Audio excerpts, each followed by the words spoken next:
দিনে দিনে ওটিটির জনপ্রিয়তা বেড়ে চলছে। বর্তমানে একের পর এক নতুন ওয়েব সিরিজ যুক্ত হচ্ছে, যা ছাপিয়ে যাচ্ছে একটি আরেকটিকে। বছর জুড়ে ওটিটি সিরিজগুলো দেশের গণ্ডি ছাড়িয়ে বিদেশেও তুমুল আলোচিত। অসাধারণ গল্প মেকিং আর দুর্দান্ত কাস্টিংয়ের জোয়ার তুলেছে সেরা কিছু ওয়েব সিরিজ। সেগুলোর মধ্যে সেরা 5 সিনেমা সিরিজ নিয়ে বিস্তারিত থাকছে আজকের প্রতিবেদনের বাকি অংশে। কেটিভি ছবি চ্যানেল থেকে আপনাদের সাথে আছি আমি, মাহমুদুর রহমান সিয়াম।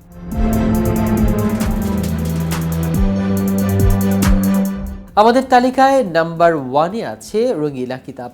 সম্প্রতি স্ট্রিমিং প্ল্যাটফর্ম হইচইতে মুক্তি পেয়েছে নির্মাতা অনম বিশ্বাসের পরিচালিত রঙিলা কিতাব। কিঙ্কর হাসানের উপন্যাস রঙিলা কিতাব অবলম্বনে নির্মিত হয়েছে ওয়েব সিরিজটি, যেখানে অভিনয় করেছেন পরিমণি, মুস্তাফিজুর নূর ইমরান, ফজলুর রহমান বাবু সহ আরও অনেকে।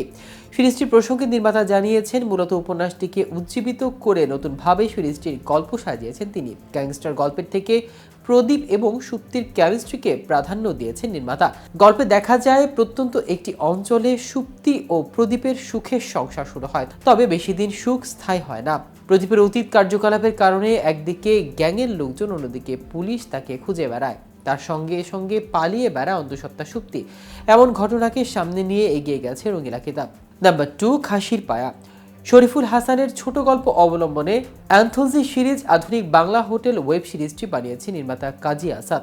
চরকিতে মুক্তি পেয়েছে সিরিজটির দ্বিতীয় পর্ব খাসির পায়া। নির্মাতার মতে নামের মধ্যেই সিরিজটির রহস্য লুকিয়ে আছে। গল্পের যোগাযোগ আছে খাবারের সঙ্গে। সিরিজটিতে মুখ্য চরিত্রে অভিনয় করেছেন মোশাররফ করিম। Number 3, citadel.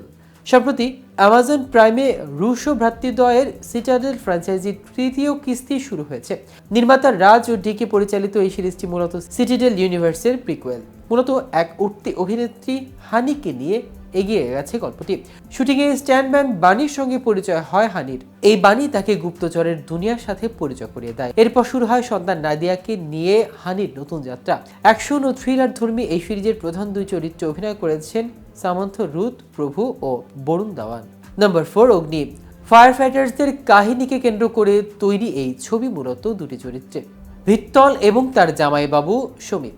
ভিত্তল দমকল কর্মী, সমিত পুলিশ অফিসার। ব্যক্তিগত জায়গায় তাদের অনেক মত পার্থক্য রয়েছে, কিন্তু ব্যক্তি সত্তাকে দূরে সরিয়ে অগ্নিকাণ্ড নিয়ন্ত্রণে আনতে একসঙ্গে হাত মেলান দুজন। রাহুল ঢোলাকিয়া পরিচালিত সিনেমাটিতে অভিনয় করেছেন প্রতীক গান্ধী, দিবেন্দু শর্মা, সায়ামি খের, শাহিদ তমহানকার, জিতেন্দ্র যোশী সহ আর অনেকেই। অ্যামাজন প্রাইম ভিডিওতে 6 ডিসেম্বর মুক্তি পায় ফারহান আক্তার ও রিতেশ দেওয়ানি প্রযোজিত ওটিটি অরিজিনাল ফিল্ম অগ্নি। শিবা কাতিয়েকানের সর্বশেষ তামিল অ্যাকশন সিনেমা অমর অসাধারণ সফলতা অর্জন করেছে। ভারতীয় বক্স অফিসের সব রেকর্ড ভেঙে ব্যবসায় সফল আত্মপ্রকাশ করেছে সিনেমাটি। এটি বিশ্বব্যাপী বক্স অফিসে 300 কোটি রুপি আয় পেরিয়ে গেছে, যা এইটিকে একটি ব্লকবাস্টার সিনেমা হিসেবে প্রতিষ্ঠিত করেছে। সিনেমাটি পরিচালনা করেছেন রাজকুমার পেরিয়াস্বামী এবং শিবা কার্তিকেয়ানের পাশাপাশি সিনেমাটিতে অভিনয় করেছেন সাই পল্লবী, ভুবন অরোরা, রাহুল বোস সহ আরও অনেকেই। এটি নেটফ্লিক্সে 5 ডিসেম্বর মুক্তি পেয়েছে। তো ভিউয়ার্স, ভিডিওটি সম্পর্কে আপনাদের কোনো মতামত থাকলে আমাদের কমেন্ট করে জানাতে পারেন। সাথে সাথে নিয়মিত showbiz related update informative video পেতে কেটিভি শোবিজের সাথেই থাকুন। ধন্যবাদ সবাইকে।